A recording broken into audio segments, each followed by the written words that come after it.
Okay, so in this class, we will start to interact and understand the KUKA programming language, which is surprisingly called KUKA Robot Language or KRL. Uh, this programming language is unique for KUKA robots.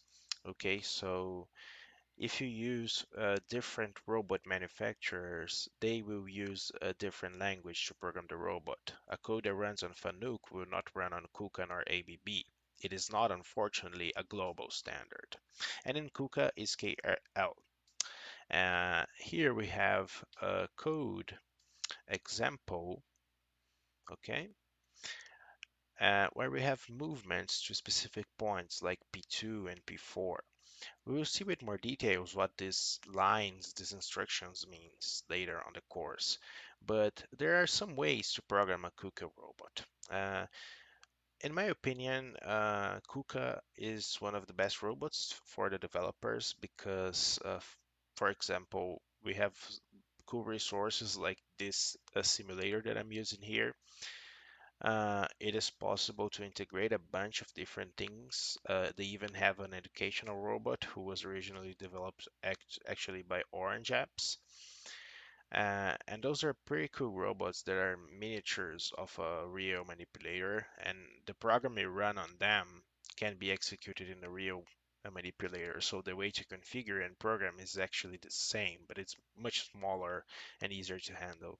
So some features that KUKA serves us are there to help us, but there are two types of programming KUKA robots, two types of programming. One of them is the online, where you basically use the smart pendant to program the robot.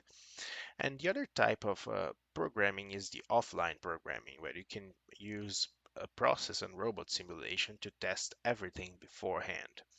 We can use the KUKA software, the famous KUKA Sync Pro, or you can use Work Visual also and integrate KUKA to it. And there are also other simulation options. But in KUKA, we have this software here that is KUKA Office Lite. It is a simulator that has the same interfaces as a real smart pendant and a real controller of the robot. And then I can play with it as if it is a real one. Every resource is here. And this helps a lot on our offline configurations. However, it is worth mentioning that KUKA Office Lite is a licensed product. So there is no way to use this software rather than having a license. I happen to have one with me from a work I am doing, and the company has the license. That's why I have it. Okay?